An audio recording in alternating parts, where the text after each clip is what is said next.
les Chinois allaient prendre des minerais critiques en Afrique partout. Et les Russes aussi un peu. Et cela pouvait être dangereux pour les Américains. Ils ne vont pas commencer par sanctionner les Européens en montant leurs tarifs. Que je vais vous charger 5% de plus. Quand nous vous donnons vos armes, nous vous donnons nos armes. Les Européens ont fait tout, ils ont dit niet. Marco Rubio vient nous dire que les armes qui entrent au Congo pour se battre au Congo, les Rwandais les a par la Chine. C'est la Chine qui donne au Rwanda.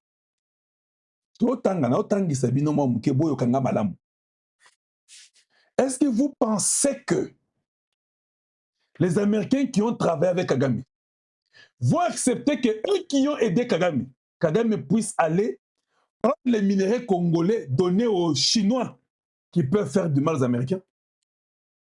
Est-ce qu'il y a un intérêt américain au Rwanda quand les Américains découvrent ça?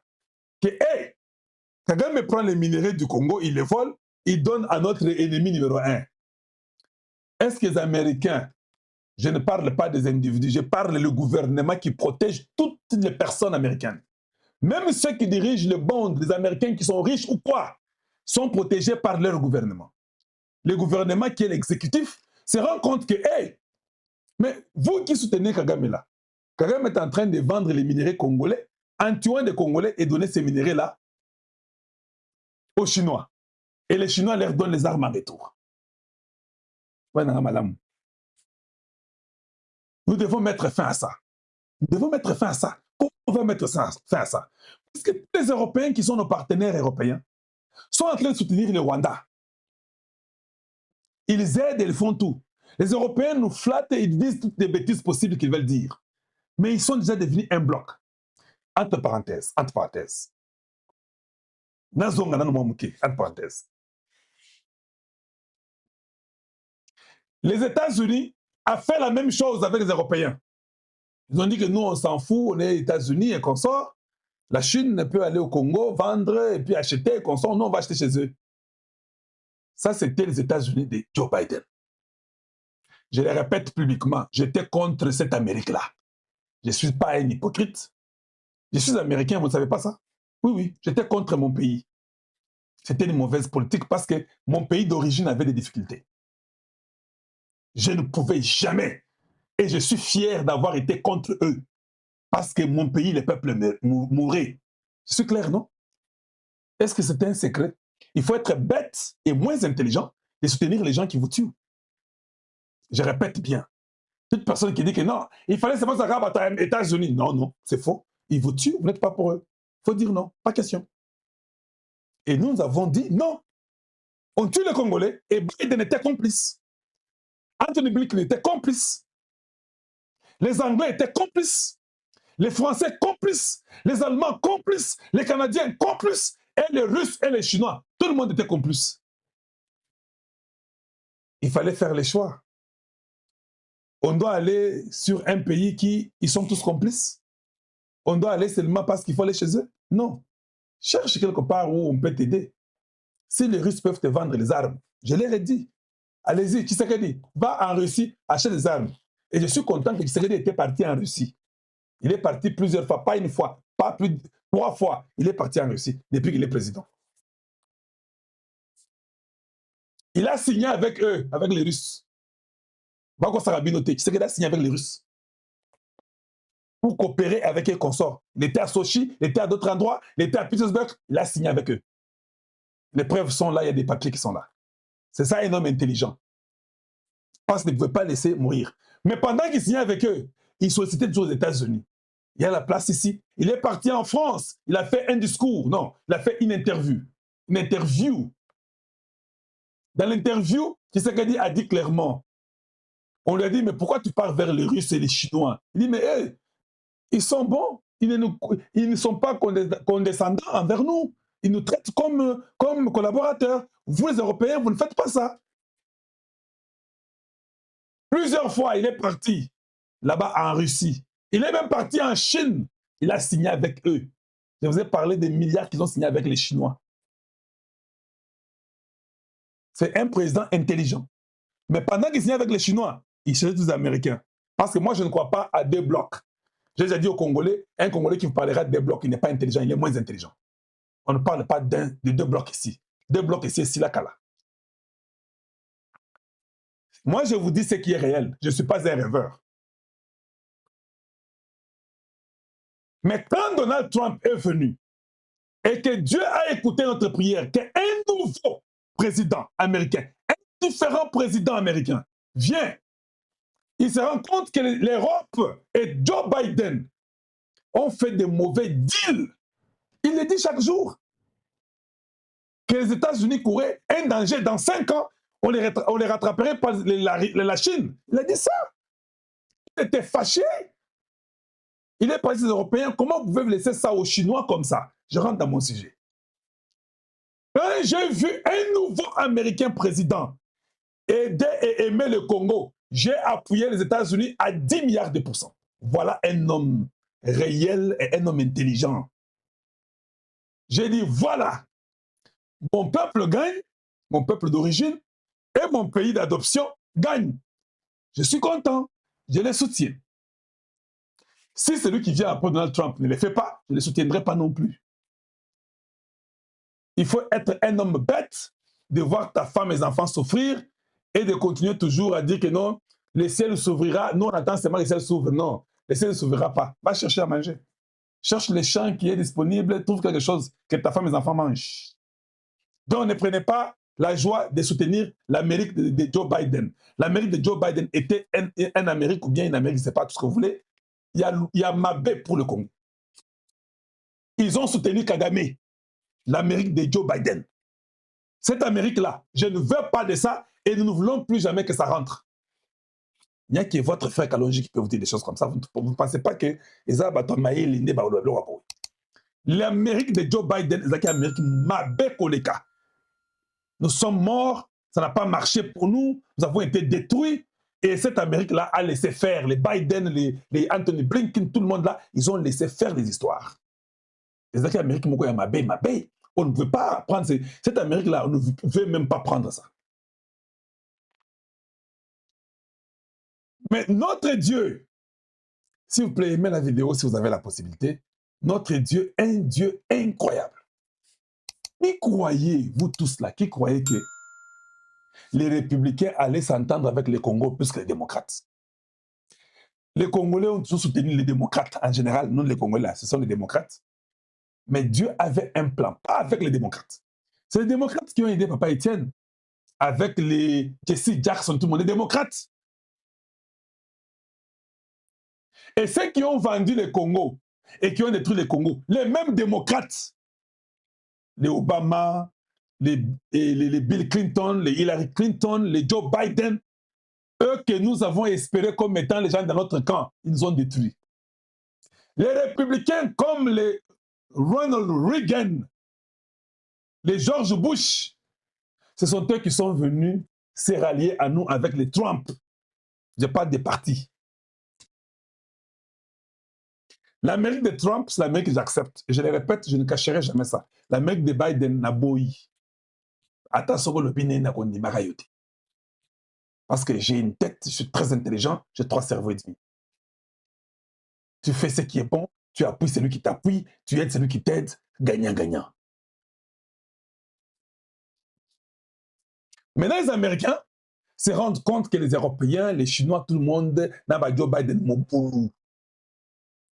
Trump ne veut pas ça.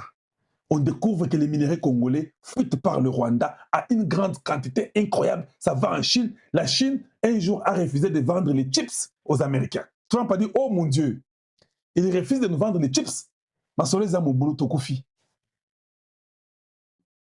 Il rend les Européens avec les Macron tous corrompus. Les Georges Soros, les Mo Ibrahim, les Dan Gettler, tous corrompus. Trump dit, c'est pas possible. Comment on va faire ça? Kabila a même commencé à infiltrer Elon Musk. On nous a menti ici que c'était son ami personnel. Trump n'était pas d'accord. Trump dit non. Les Belges, les Français sont partis aux États-Unis pour parler Makambo à Congo. Trump a le dit non. Moi, je suis un homme d'affaires. Je ne passe pas par la troisième personne. Je ne passe pas. Ça, c'est Dieu, je vous dis. Biden est passé avec nous que par la troisième personne qui était l'Europe. Tout ce que Biden a fait pour nous, c'était ce que Macron lui disait, ce que l'Angleterre lui disait, ce que l'Allemagne lui disait et la Belgique. Ils nous ont balayés et ils nous ont utilisés comme possible. Trump a dit non, je ne peux pas aller dealer avec une nation. Je dois passer par l'Europe. Vous d'abord l'Europe, vous avez aidé la Chine, vous avez volé au Congo, 5%, c'est tout ce que vous avez comme tarif. Je vais aller au Congo moi seul. Et les États-Unis de Trump étaient très fâchés contre le Rwanda. Quel intérêt j'aurais encore au Rwanda si le Rwanda peut prendre les minéraux congolais, donner à ces Chinois? Les Chinois là commencent à nous priver de nous vendre des chips et ça devient un danger pour nous. Voilà pourquoi les États-Unis ont créé un plan. Comment nous pouvons nous introduire au Congo démocratique? Parce que c'était comme c'est l'Europe qui passait, nous on venait après. Trump a dit non, je refuse la troisième fois. Je vais aller directement vers le Congo. Mais pour que ça soit légitime, je dois parler qu'il faut que les Congolais ne meurent pas. Et ça, il a à cœur. Il ne veut pas que les Congolais meurent. C'est une raison légitime selon les valeurs américaines. Les Américains, pour eux, ils disent que, et puis ils sont des républicains, ils préservent la vie. Alors allons-y avec ça comme étant prétexte. C'est une porte pour qu'on entre au Congo. Les Congolais sont morts nombreux. Au fait, Trump était en train de condamner les Européens. Bino Boyeba quitté. C'est vous qui ne connaissez pas, parce que tout ce qu'un président américain dit ou un président congolais, ça ne vous adresse pas à vous, ça s'adresse à d'autres personnes. Il y a eu 6 millions de morts. Il veut dire, vous étiez où pour qu'il y ait 6 millions de morts au Congo? C'est ça qu'il veut dire, il demande aux Européens. Il y a eu 7 millions de morts. Cette guerre qui n'a pas fini 30 ans. Il est en train de les condamner. À côté de Liwana. Quand il a croisé Tshisekedi, il a entendu parler de Tshisekedi. Que Tshisekedi a toujours demandé, il est même venu ici, demander les PP, les 4 P dont Jean-Claude Moubenga parle chaque jour. Partenariat privilégié pour la prospérité et la paix. Et solo, oui. Leur président là a fait le tour du monde. Il est parti signer en Chine, il a signé en Russie, il a signé en Serbie, il a signé partout. Nous ici, il n'a pas signé avec nous, on les fait marcher, les Européens comme ça. C'est vrai. Il est un bon gars, il est un bon, c'est une bonne personne. Il ne veut pas que les gens meurent. Il a causé avec Kagame, il a dit que non, qu'on ne tue pas les gens, travaillons ensemble. Il a tout fait. On voulait même les tuer. Et des journalistes en Europe, inutiles, qui ne savent même pas défendre leur stupidité, qui disent que non, Kabila a tout laissé, il a sacrifié sa jeunesse. Kabila avait une jeunesse pour sacrifier la jeunesse. Commençons un peu par là. Comment vous n'êtes pas intelligent? Quelqu'un y avait une clotte trouée, une jeunesse pourrie et détruite. Il n'avait pas de jeunesse. Il était un foutron. Il n'avait pas de jeunesse. Un bandit de grand chemin. Il va dans la rébellion venir avec Mouzé, Mouzé qu'il a élevé. Il vient au Congo, il tue même Mouzé. Et puis vous nous dites chaque jour que non, oh, il a sacrifié sa jeunesse. Arrêtez de ne nous importunez pas. Pas quand Kalonji est là. Vous n'importunez pas les Congolais pour nous dire qu'il a sacrifié sa jeunesse. Une jeunesse pourrie. Une jeunesse qui n'existait même pas. C'est nous qui l'avons rendu comme étant un homme. Nous voyons ces images, non? Nous voyons quand il est venu président au Congo démocratique, comment il s'habillait, comment il est venu en botte. Quelle jeunesse il a sacrifié? La jeunesse en botte, hein? Oui, d'accord, c'est là, oui. Pas une jeunesse des gens qui sont partis à l'école, qui ont étudié. Comment vous êtes aussi stupides, vous les Congolais? Je parle des Congolais de la mauvaise qualité, pas les Congolais de la bonne qualité. Vous les Congolais de la mauvaise qualité. Quelqu'un qui est inutile. Oh non, il a sacrifié sa jeunesse. C'est lui qui sacrifie sa jeunesse. Hein. C'est lui qui a laissé des projets de réalisation de sa vie. Tu laisses les projets de réalisation de ta vie, tu laisses tout. Tu vas te sacrifier ta vie pour un peuple. Ta vie est bizarre. Tu ne sais même pas comment manger demain. Oh non, il a sacrifié sa jeunesse. Un peu vos langages là. Vous nous faites honte. Vous nous faites honte. Quelle jeunesse dans sacrifié ici? Jeunesse en botte. C'est ça là, c'est le sacrifice.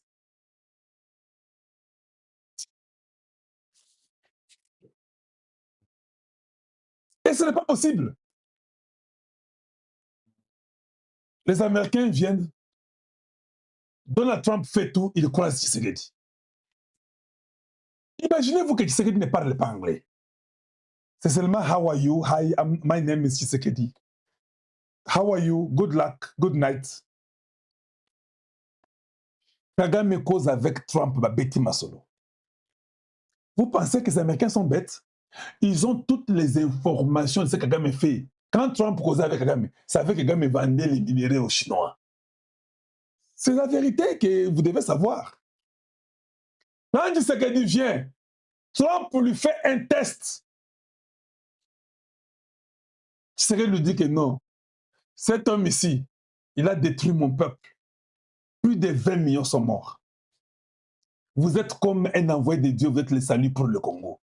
Trump, Tali Tshisekedi, étoile et toute Tani. Trump a aimé Tshisekedi. Il a trouvé que Tshisekedi lui disait la vérité. Trump a dit, hein, I like him. Atali Kagame, I don't like him. L'autre parle sa langue en anglais. I don't like him. C'est lui qui parle en français, qui parle. Trump regarde et dit, I like him. Vous pensez que ça vient de cette terre ici? Ça, c'est mystique. C'est la connexion de la constellation. C'est une attraction transcendantale. Ce n'est pas le niveau de tout ça que vous voyez ici. News. J'espère que vous avez la biso, la chaîne de référence, la bino, la chaîne par laquelle pour vous avoir information, vous avez la chaîne, vous avez la chaîne. Voilà. Nazanga mokote, nazang accompagné na ale moloto. Voilà. To pese kombo ale moloto pas quitter sa moto.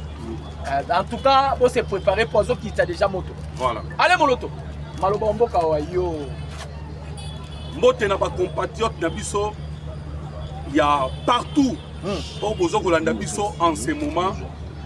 Alors, tant que nous sommes tolinga ko ebisa bino ki, bon mesana ka question ki bomondi ngana ndeko docteur, c'est-à-dire makambo ezali. Ouais ouais. Alors makambo ngo to ye poto dénoncer to loba. Oui oui. Parce que nous objectif to zaranango ezaka ke la défense de la patrie. Les défenseurs de la patrie. Voilà. Wana za kutu kombo ntoma ya nzambe moko nda lobaki na bino. Faut pas benga bino ba défenseurs de la patrie. Voilà. Sikoyo tellement que nous sommes les défenseurs de la patrie, voilà. To beta masolo ya ba congolais. Tous a conscient que bato nyonso ba Hollanda biso sont des congolais. Voilà. Tout na lisusu tete la biso j'aime. Voilà. Le rôle za congolais, yeba que to beta masolo ya mboka na yo. Voilà. Yo banda déjà ko finir la biso kaka ba j'aime. Au moins que ozala mutu moko nde ba ataya kina yo, po ba ataya koya. Voilà. Peut-être yenda ya kina yo ndo ko la biso j'aime te. Voilà. Mais si oza congolais, ozo soutenir l'action ya chef de l'État. Voilà. Ozo ko porter soutien no indéfectible pa ya mukonzi ya mboka. To ko senga yo te. Voilà. Yo moko banda ko la biso kaka ba j'aime. Moloto. Voilà. To ko beta masolo te sans que to yebisa bango sommaire ya likambo to memeli bango. Voilà. Masolo nini to memeli bino? Boyo kabino moko. Bandeko. To memeli bino attaque contre la prison Ndolo. Nini eleki to nini oyo babimisi comme révélation pour la prison de Ndolo. Ndolo, voilà. Et tozo ebisa bino les arrestations. En gros et en détail, en cascade. 211 Rwandais identifiés dans la prison de l'eau. Voilà. Coup fatal pour Paul Kagame. Makambo to memeli bino ngai na ndeko na bino ale moloto tozo panzela bino nteke na tongo awa. Voilà. Et l'après-midi, avant midi. Avant midi. Voilà. Avant midi. O tozo panzela bino nteke yango ali. J'espère que moloto. Toko ba kisela bandeko ba congolais. Toko suka wana te. Ouais. Toko betela bino lisolo ya coup fatal ndenge ndeko Dr Lobi. Là pour comprendre kunini fatal oyo to beti Rwanda parce que eza dosa Rwanda. Toko kende na Rwanda wana. Bandeko. Ndenge kaka tolobaka parce que ezali la logique ya mokoza mboka ndenge alobaki. Oui oui. C'était Paul Kagame amataki. Yango kokita. Ndenge etazo kita. Tozo servir Kagame kita na zelo azokita. Mais bon bandeko baza komi tungisa pona koyeba ke Kagame ngo asa kiti akomi na niveau nini. Galate bozo mona azokomi dana se. Po a tozo loba butu na kati ya Rwanda. Tokobeta masolo wana. Bokoyeba na kati ya Rwanda nini ezali kolekana. Kagame abandi déjà ko sentir biloko oyo Mobutu asantaki pene ya kokende na ye. C'est-à-dire l'histoire na kati. Voilà. Boko comme na kati ya émission. Voilà moko likambo tokobeta masolo awa na kati ya émission. Tobandi actualité sikoyo boyoka. Moloto, j'espère que vous allez vous souvenir. Mutu ya liboso a telemelaki état de siège, il s'appelait Edouard Mwanga Chuchu. Donc tout de suite otie Mwanga Chuchu maboko. Tout le monde a kakaboyi. Un ancien président français. Voilà. Oya matoyo Nicolas Sarkozy. Ndoki. Voilà. Auti France yembangu. Oh, na yekuluka Tshisekedi. Ah. Président Tshisekedi a dit Sarkozy. Problème ni. On note Tshisekedi ira to coopérer. Boyoka ba congolais. Voilà. Po tozo kende boyoka makambo engisa esala manandolo. Voilà. Elinga ko sala catastrophe na lobi na bino apocalypse. Voilà. Makambo yo oyo babimisi ya ndolo ni ko sala apocalypse. Somo. Tomoni Sarkozy aye ba congolais boyoka. Tolobi to kosenga bino ba jamais te. Au moins que osala congolais te. Voilà. Mais soko za congolais zo la ngai na ndeko na yo moloto. Ndenge bino moko bolobi na biso que vous êtes des défenseurs de la patrie. Voilà. C'est la biso ka ba jamais. Président Tshisekedi ayambi Sarkozy. Nini Sarkozy a dit Tshisekedi, est-ce qu'il n'y a pas moyen de coopérer? Tshisekedi a tenu de coopérer na nini? Oh non, on va nous bokangi Mwanga Chuchu. Tout ça a besoin botika Mwanga Chuchu. Bopesa, ce qui to coopérer kaka to coopérer. Nanga ina yo congolais. On ne savait pas pourquoi Sarkozy a qui kosenga ba libérer Mwanga Chuchu. Mais il faut que ça va congolais que ça Sarkozy est mon côté. Même la Belgique, même aussi la Suisse. Vous comprenez? Un simple député, Edouard Mwanga Chuchu. Bazo ya kolukaye na ba président wana. Mais bandeko esengeli pe oyebisa batu ba Mwanga Chuchu anani. Yango na ngina Kennedy. Voilà. Or que le président Tshisekedi devant nani? Sarkozy. ABC Sarkozy. Est-ce que vous savez que le gouvernement congolais, nous allons rappeler la justice d'Abisso, nous a pays état souverain. Voilà. Nous avons pays moko indépendant. Notre souveraineté qu'on y comprenait. Voilà. Ce qui Mwanga Chuchu azali innocent, va libérer. Voilà. Mais s'il est coupable, la justice congolaise va faire son travail. Voilà. Pourquoi Sarkozy a yaki koluka Mwanga Chuchu? Joseph Kabila na pouvoir. Voilà. Apesi Mwanga Chuchu concession il y a 200 km². Là, je précise parce que ça matière n'a pas maîtrisé. Voilà. Concession il y a 200 km². Apesi espace yola ba bebe ngango Bishungu. Ezalaki na 36 carrés miniers. Voilà. Oyo Kabila apesi Mwanga Chuchu, un Rwandais. Voilà. Pour la nini, pour votre information, Mwanga Chuchu, c'est lui le père fondateur, il y a CN2P. Voilà. Oyo komaki M23. Et combien M23? Voilà. Mwanga Chuchu. C'est lui le fournisseur armes, munitions, kokoro prena ba officier awa, c'était Mwanga Chuchu. Voilà. Quand on a déjà kotia Mwanga Chuchu maboko, c'était déjà le début, il y a des clés, il y a IM23. Voilà. Avant les loba comme nege ba komi lelo. Alors, tokei mbangu mbala moko na Suisse. Tokei na ba pour parler avec les M23. Voilà. Nege tozo kene na ba pour parler. Tondenge to bandaki ko kene na ba pour parler, c'était avec condition. Bato barolobo Tshisekedi aloba qu'il ne peut pas négocier, il ne peut pas dialoguer avec les M23. A komi ko dialoguer na bango ndenge ni. Voilà. Voici la réponse. On ne peut pas désarmer. On ne peut pas procéder à un programme. Il y a PDD-RCS. Voilà. Sans passer par des dialogues. Voilà. Parce que Bataki déjà ba conops des opérations. Bataki ba PDD-RCS. Otonyato le Kana. Démobilisation, désarmement, na cantonnement. Et c'est nga kito kende to vanda to solula. Voilà. Bango baza na cahier de charges. Cahier de charges na bango, c'est makambo yo Paul Kagame apesaki bango bakini. Voilà. Donc to komi kuna ba komi ko réclamer ba prisonnier. Mutu ya liboso ba réclamer. Voilà. Mwanga Chuchu. Mwanga Chuchu. Moloto, panzela bango no nteke ya makambo siko ya prison. Par révélation ebimi. Par révélation ebimi bandeko ba congolais. Awa tozolo banabino Kagame na système na ye oto ebisaka bino tango nyonso ya Tolkien Fai ya logo combattant l'état bengaki biso tokende kosowa na ye na Suisse nzoka nde azalaki koprépare coup bandeko ndenge oyoki toyisi bino na ebandeli ke tonga tokutana na eloko moko na ville ya Kinshasa ezala ya somo peut-être coup de tel gars osala mabama donc coup wana bapréparé ezali Kinshasa ezalaki mpe Lubumbashi boyoka bino moko coup mama na coup oyo ezalaki préparé alors nini bazalaki kopréparé panza nteke moloto ti bazalaki kopesa liste ya 700 prisonniers quelques prisonniers oyo fo babimisa mais en réalité na kati ya baprisonnier wana majorité ce sont des Rwandais identifiés déjà yango wana Kagame azalaki motema moto babimisa baprisonnier avant tosolola il faut babimisa baprisonnier parce qu'il sait que la majorité des prisonniers oyo biso tozwi comme preuve ya guerre oyo akosala biso na est la République démocratique Congo, ce sont des Rwandais.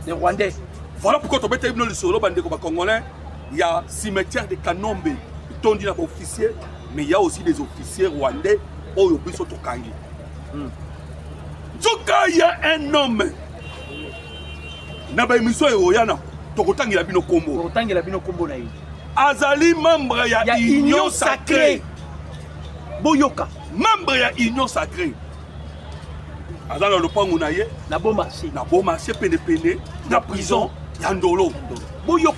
Boyoka bon. Azo tumbola libulu. Expliquez bango abengisi fourrage. Voilà. Sous forme que azo luka mai. Parce que fourrage yaka pour la bateau ko sala nini mai non et permettre ceux qui pas mai ezo bimate et permettre bateau. Aussi to lobby to senga bino ba jamais té. Mais tous on comprendre que on dirait que les Congolais baza mingi té. Kakande ba étranger parce que si vous êtes congolais la sécurité en live ezaka ba jamais na j'aime pour sécuriser notre direct. Voilà. Ba bengisi forage ba bengisi forage. Voilà. Forage yé aye na poule basala nini ba forêt fona kobimisa ma okeza calcul wana te. Calcul ya batimbola bulu ko ba koma tina Ndolo non batimboli na libulu na se wana voilà bazu mettre ce que libulu ala comme okende c'est-à-dire botimboli na bokoti après bokomi kokende na se tibo akokoma ko atteindre parce que basali déjà cartographie voilà bayebi déjà place ba prisonnier wana bazali o ba wana ko évacuer bango un na un on auto continuer ndenge boyoka ba invasion minene salama. Et nous comprenons que Kagame est là derrière. Ndeko docteur, nous avons avancé dans nous, nous avons passé dans nos messages et pas à Mokonza Mboka. Que le président va faire attention à la Union Sacrée. Le président Seigneur fait attention. Madeko, l'opango est à Union Sacrée. Derrière toi, tu as un combo. Parce que ton Lucas a toujours recevoir des détails, il y a information. Mais c'est un membre de l'Union Sacrée. Il y a le président et Seigneur a faire attention à l'Union Sacrée. Bon, on est à Bamako, 4 villes. Et Babi, les experts ont dit ceci. Kou et Salami à Bamako et Kokaki Kosalamate sont le renseignement. Et par renseignement, il y a un coup salami et il y a un membre. Il y a gouvernement. Il y a Assimi Goïta. L'objectif n'a pas été l'invasion. Babimisa généraux, Babimisa Edouard Mwangatout. Avec 211 Rwandais au bazar la prison centrale Yamakala. Voilà. Batouana Tokanga Bango, Yandolo, pardon. Batouana Tokanga Bango comme bref. Il y a invasion et Salema pour la Koutani Samokili. Combien Paul Kagame a violé la charte de la nation? Mais bateau Bazana Union Ololo. Basali coup. Ba préparer Balobio, non? Moko na Bango. Moko na Bango. Voilà. Ba préparer on dirait ça papa wana. Moloto, je pense que ça papa wana. Donc la papa wana a plus de 1 million de parcelles. Namboko au Congo, et ça papa wana. Mais tu rebimisa ça comme bon. Tu rebimisa ça comme bon. Bandeko, imaginez-vous. Rwanda Zosenga Yav. Yav qui est congolais, voilà. Mais il est réclamé par lui les prisonniers qui seront libérés.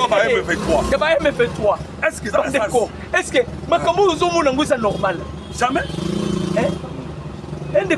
Voilà. Est-ce que c'est normal? Si vous comprenez bien, on remonte que le M23 va bloquer Doha quand il y a libération de la prisonnier. Kaka likambo moko wana. Juste au point que vidéo moko bima soldat na biso congolais aza na niveau ya Rwanda et ça la baisse na ba réseaux sociaux. Congolais wana zoloba président Tshisekedi tozo senga na yo tozali awa na Rwanda en tout cas solo la kaka abati kabiso. Est-ce que vous imaginez que Kagame na degré de dictature au Kagame azaka nango peut-il permettre mon toit téléphone à se filmer pour qu'à lancer un message dans mon Kozamboka. Si vous constatez bien, Kagame a perdu na kata bitumba oyo des officiers, des élites, ba hommes de confiance. Yakokufa bakufi, Yakobuka na kozoka bazoki, oyo pe yakokangama bakangami. Voilà pourquoi il ne gire que na ba membre na il était tellement orgueilleux, il commençait à se sentir qu'à un niveau qu'on a Israël, parce qu'à l'Israël c'est comme ça. Balandela soldat ou les Américains. Lui, Kagame commençait à penser qu'à un niveau wana. Mais donc à un niveau wana te. Donc à Sibir, coup fatal na degré Yakosakanate. Mais tout ça ben n'andeka pas service de renseignement et que tant nyonso vous avez l'occasion de faire musala pour mboka. Ndenge biso to ko sala musala pour mboka pour informer bana mboka, pour mobiliser bango pour que biso tout la lisu likola lisu to protéger mboka ekolo tondi na richesse. O banguna ba ko bundisa tongo midi pourquoi? To interpeller ndeko congolais tout o azui chance ya ko kiper poste moko à l'état.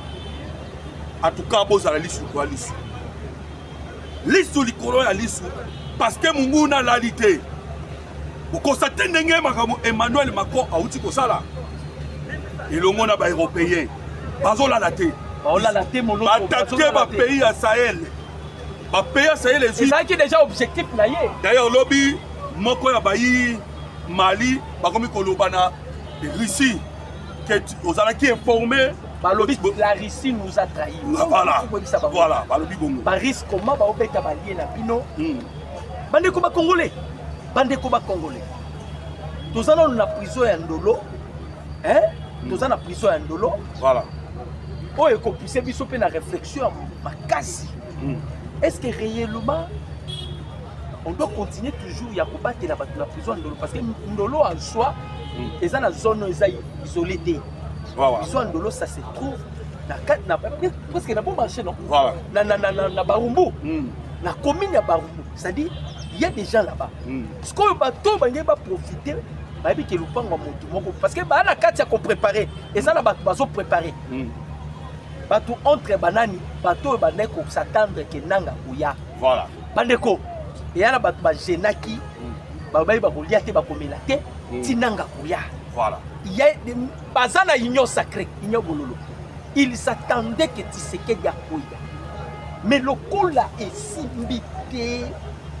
Maintenant, dernier coup, prison ya Ndolo. Voilà. Bandeko ba congolais.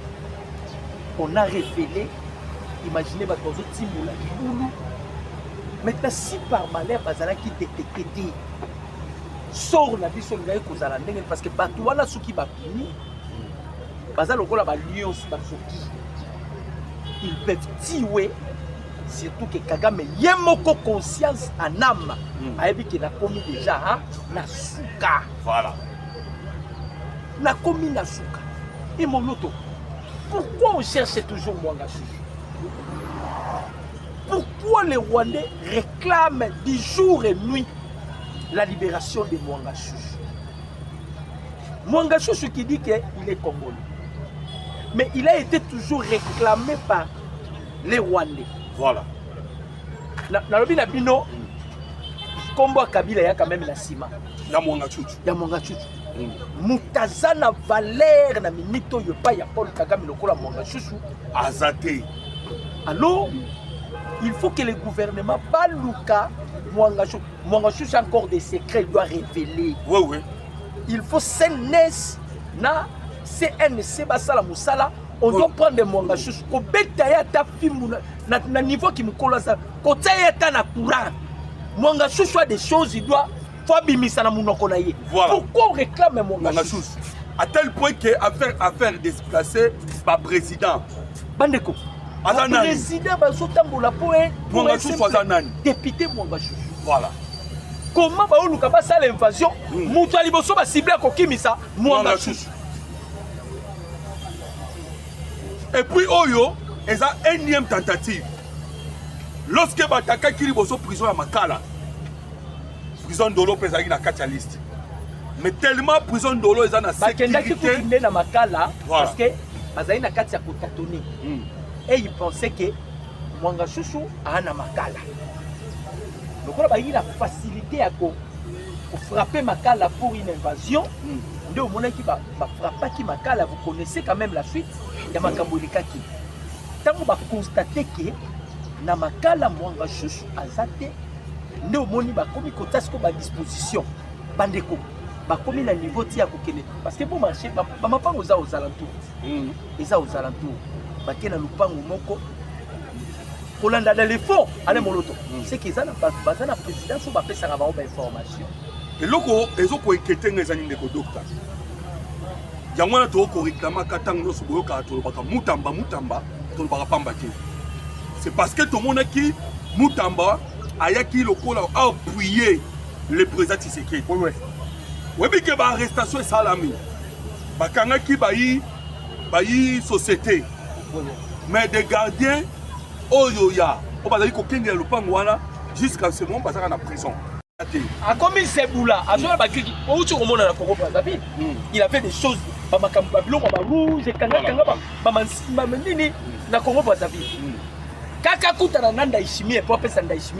voilà. Donc il marche avec des briquets. Il devient maintenant Zebola. Voilà. Na moment oyo ba Black Water parce que déploiement ils ont déjà en décembre oyo. La date yangwana. Déploiement il y a 20 000 hommes. Premier loba pesa bango ba okita na décembre ao.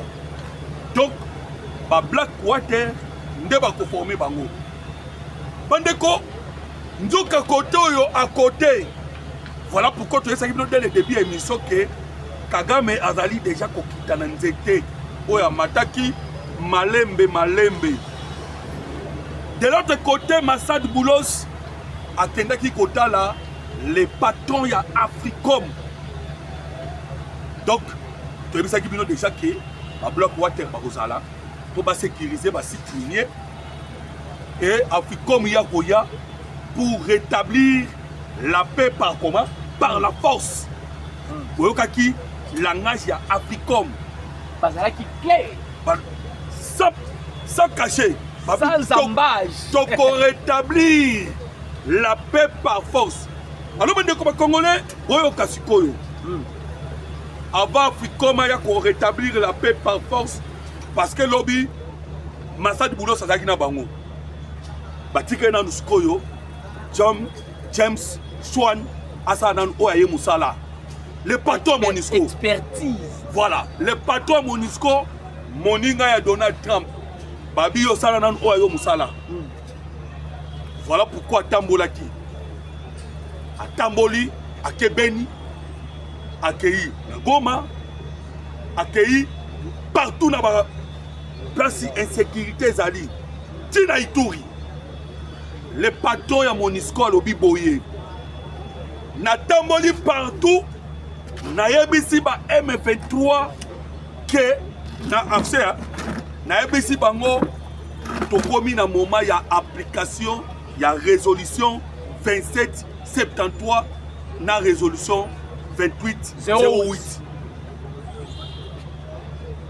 c'est le temps pour Paul Kagame parce que boyebi 2773 ezali pour Kagame a bimisa basoda na Congo et 2808 yango ezali pour na kolongola ko neutraliser ko démanteler toutes les rébellions à l'est de la République démocratique du Congo. Alors bandeko ba congolais boko ebisa na ngai ke mendeko tolemba déjà ba Monisco tolemba ba ONI ba umeli awa basali eloko te bino bozoya kokumisa bango bozoya koloba.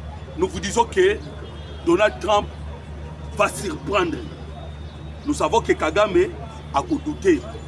Il y a un avis sur que quand les 20 000 hommes bazali pour baluka neni va sécuriser le site minier, y compris Rubaya.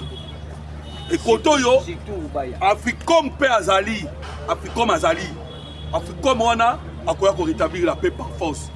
Mais pour arriver là, le quoi 2773 ils allaient pour la Rwanda 2808 ils allaient pour la M23 batindi pour aluka l'application ce qui application est salamité moto coopération pour na Paul Kagame pour l'autre na Ituri 11 sujets rwandais pardon 11 sujets chinois et 3 congolais arrêtés hier lundi pour l'exploitation illégale de minerais en territoire de Djouk, où ils sont installés depuis 2024.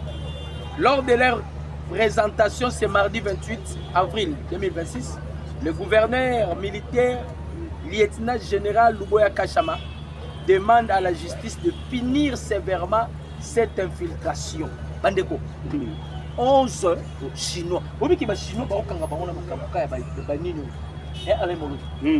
ba Chinois na ba Chinois Eliezer akendaki na nini awo akei epa ba Mobondo voilà tango Eliezer a réussi ko réunir ba Mobondo Eliezer atuni bango bokoyi ko sunga biso parce que bakekuta Mobondo na minduki les armes voilà c'est comme si arsenal ya minduki na lobi na bino arsenal ya minduki c'est comme si batandé ko préparer guerre c'est-à-dire Kabila Zaki na ba carte wa bandé ko préparer et il était sûr da ba carte voilà Eliezer atuni bango minduki yo bozu ya bongo wapi webi réponse ya ba Mobondo ba lobby c'est la chaîne de adotaka biso minduki tala lisusu bakangi 11 Chinois.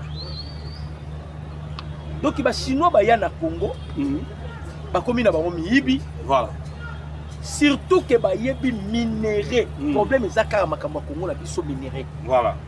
Ndenge tiseke d'apesi bango clé boa parce que il y a eu les accords entre les États-Unis, le Émirats Arabes Unis et la République démocratique du Congo. C'est-à-dire là on a aussi écarté la Chine. Chine maintenant a tourné derrière Paul Kagame. Il faut qu'on sache Congolais que dans les accords auto-signés, base nango ezali nini, ezali auto-bengaka le chaîne d'approvisionnement. Et donc on a eu kaka les membres à tout type power.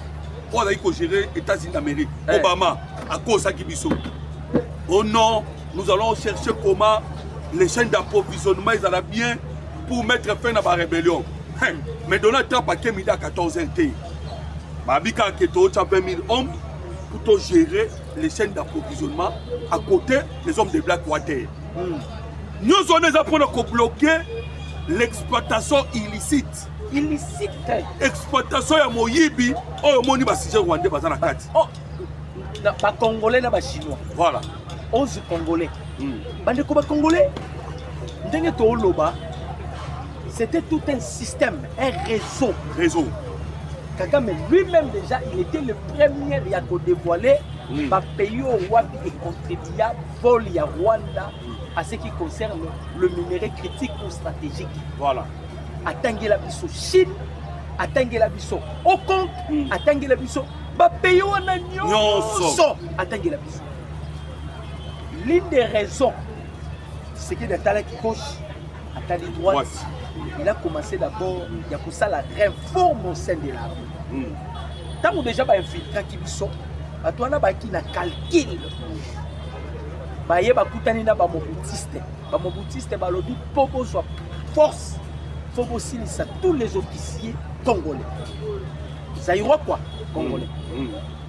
Kabila bandi koboma ba officier na biso moko simana moko. Moko simana moko. Kabila boma yé moko te. Toza clair to bisabino. En complicité avec bato ya théâtre na ba musicien congolais. Voilà. De la même manière Mobutu faisait avec Luambo Makiadi. C'est de la même manière Kabila a utilisé des musiciens pour nous consigner sa officier. Voilà. En 2013, Kabila a signé ordonnance présidentielle et si Kabila Boma qui armé. 500 officiers rwandais bakotisi bango ba intégrer bango na armée na biso. Ba bandi siko ba battu. Maintenant tous les officiers là bandeko Tshisekedi ondira za na majimel. Voilà. Azo identifier bango moko simana moko. Moko simana moko. Voilà. Disposition de tout tiers, on est pour mettre fin. Disposition, il y a 20 000 bandeko congolais. 20 000. 20 000 officiers. Na financement à 100 millions. Allez mon auto. Nazo ebisoke. Voilà. Que jusque là, vous allez remarquer après ma revendication de Paul Kagame, Église catholique à Kangimou. D'ailleurs, Ambongo kumisi mokonza mboka. Ambongo alobi. Akia na bunya, na Ituri. Oui, na Ituri. Na bunya. Ouais. Ambongo alobi. Ah! C'est ma toute première fois na yao. Voilà. Akutani na aéroport.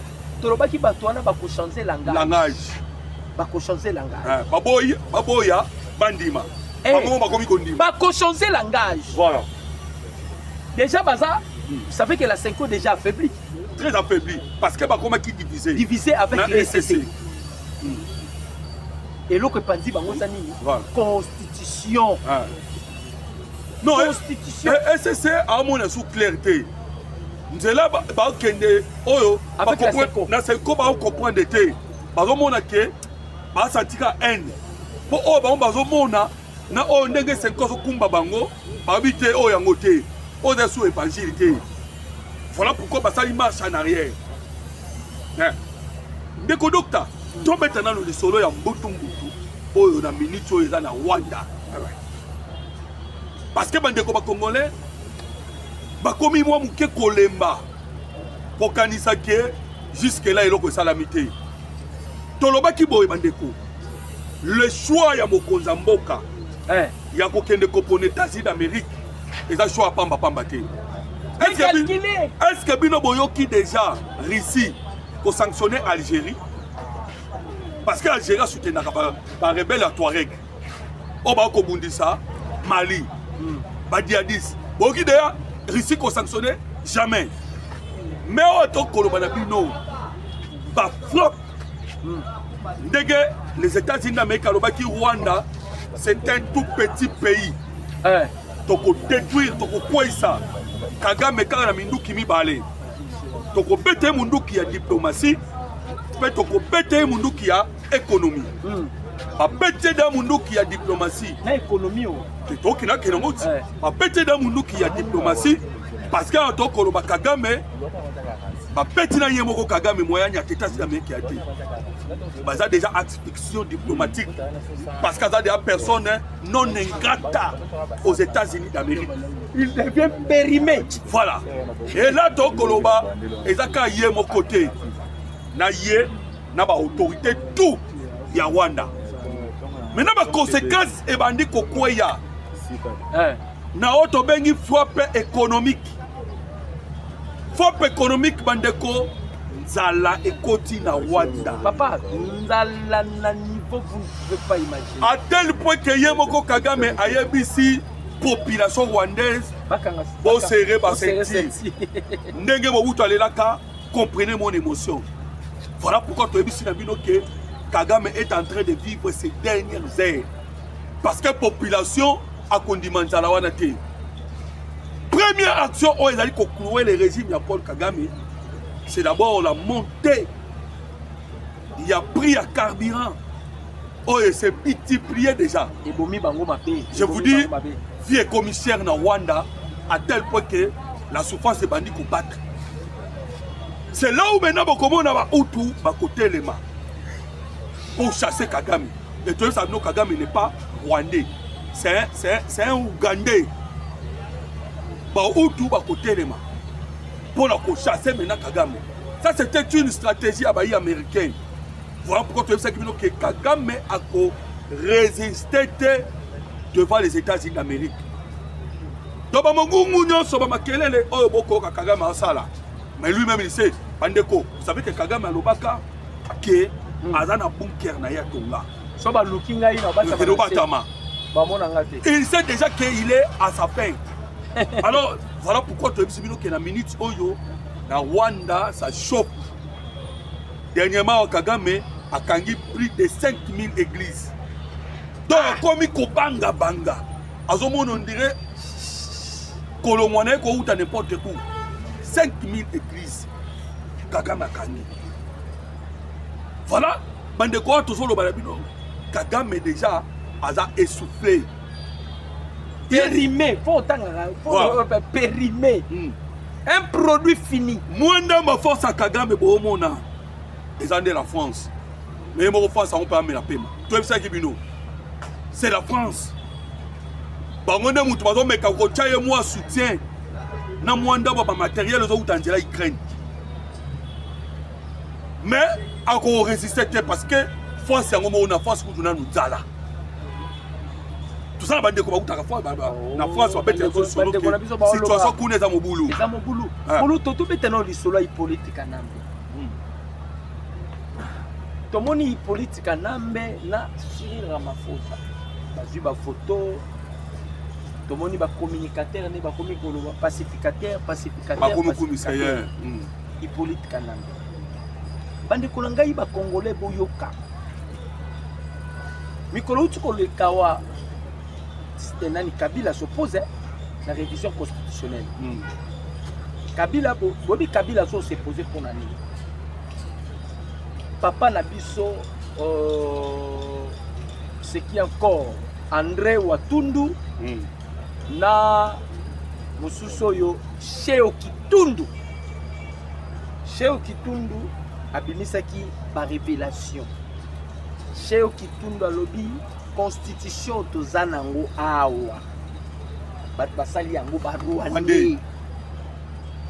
Kabila za Rwandais ya makila azalaka soki neve ya Paul Kagame soki nini.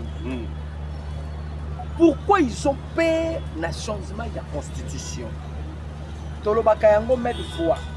Ils ont plusieurs façons ko sala Tshisekedi atikala au pouvoir. La constitution peut être là, comme la constitution a été taillée pour Joseph Kabila, et Kabila pensait revenir au pouvoir après 3 mois.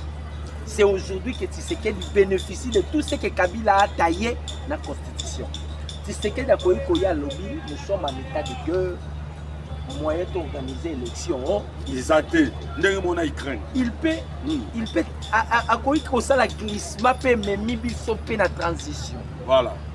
Donc il y a plusieurs façons de ce qu'il peut demeurer au pouvoir. Changement, il y a constitution, bomoni tozolela les anini. Bandeko, ba congolais. Ils sont tous en réalité, tous vivre l'élo na Congo. Tous vivre l'élo na politique à Congo. Bomoni scandale, oyo, papa Pepe Maradona, un papa qu'on appelle Maradona, à Sali. Tout cela c'est à cause de la constitution. Voilà. Et ça na biloko yo esengeli to simba. Tellement ezebele ndo moni ba congolais balobi, il y a pas moyen de réviser mais il faut changer la constitution.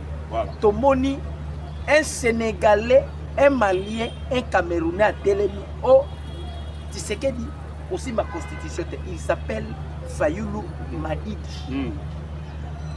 Tony Fayoulou va changer la constitution pour l'année. Il n'a pas des arguments. Oh, ils ont glissement. Ah, nous sommes en guerre. Mais mandat président. Voilà. Tout ça en 2026. Voilà, 2026. Tshisekedi peut créer quelque chose parce que nous sommes en guerre. Voilà. A déclaré état de siège. Avant dit. Mais tu sais que dans le lobby, ce qui n'a tiki constitution, c'est comme si je n'ai rien fait. Même l'université à Tongo, ça ne pèse pas. Quelque chose qui doit libérer le peuple congolais, c'est la constitution. Voilà. Maintenant, Joseph Kabila a accueilli pas les Bapos, a plaidé pour que Batouana va s'engager, va bloquer Tshisekedi pour que Tshisekedi a chassé la constitution. Donc, il n'y a pas de belge. Je veux dire que Maxime Prévost va bébanir la Kagame. Voilà. Tu as vu ça qui Maxime Prévost. Yo mouton au côté. On va sur même table. Tu dialoguer. Kagame a accusé Belgique. Voilà. Nyonso ezo salema. Belgique azo pesa Burundi manduki. Belgique azo tika bazo préparer na Burundi. Ba beta coup d'état na Kigali. Ba Belgique ba leli. Ba Belgique ba leli. Et koyi kozala ba jeune na bango te. Ba jeune na bango. Eza ba jeune na bango. To yebi de Belgique, to yebi na France, na système ambela mino mi balé. Oui oui. Un mot ba olien na bino, un mot bazo attaquer bino. To yebi bango bien. Oui. Ah. Parce que il faut koyeba que bazalaki na posa ya Evariste Ndayishimiye ezaka ba Belgique ezaka Kagame te donc bango ekiri nyonso tu wana bazalaki na posa ya Evariste Ndayishimiye. Voilà pourquoi lelo yo soki osentir ba plan na bango ba osala toyebi ndenge ba oluka Moïse Katumbi. Alors à un moment bakoki ko kosa biso na système ambeli ya mino mibali. Mais ils vont échouer. Déjà peut passer va échouer. Parce que nous avons choisi le bon côté de l'histoire. Tout est coup na prison. Échoué. Et ça là qui coup fatal. Vous savez que presque ma carte nyoso Kagame a sur la table. Et ça quand Nzadi. Kagame a tiré biso carte ya marche. Nzadi. Kagame a tiré biso carte ya congolais guerre. Nzadi. Kagame a tiré biso na ba branche. Voilà. Aaki ono tozo protéger ba Nyamureni. Toujours protéger banani, toujours protéger babilo ko elo nyo ceci et ceci mati. Donc na minute o bande ko ba congolais ndenge to sa boye. Lokola bato wana déjà nzali koti crise de koti. Ces gens-là vont se rebeller contre Kagame. Ils vont se rebeller contre Kagame. De l'autre côté, très bientôt awa parce que to lobeli bino makambo ba arrestation. Voilà. Bato bazala ki na kuya makambo ya prison. Liste na bango déjà ils ont déjà identifié. Bakombo na bango dili. Baza ekozande singa matembe. Voilà. Bakolo lupangu wana on les a arrêtés. Ba arrêté kutunde ba candidat de sécurité. Voilà. Zolanda makambo petit à petit. Voilà. Pour vous dire que bandeko makambo eza sous contrôle. Voilà. Awa ba service d'abiso baza lisu likoya lisu. Et tous allez toujours mobiliser bango. Pas continuer toujours dans le système il y a lisu koya lisu. Pourquoi? Parce que banguna baleki belé. Yope congolais tikala lisu likolo. Voilà lisu, voilà. Oyoki mo eloko moko oyebi numéro ya moloto. Voilà. Oyebi numéro nanga. Obengi papa na yoki boye na yoki boye. Nous devons veiller pour la mboka na biso. Nous devons veiller pour la République démocratique du Congo. Voilà. Mon numéro c'est plus 243 89 63 95 965. Plus 243 89 40 330 80. Mbote la bino nyonso. Zamba pambo la bino.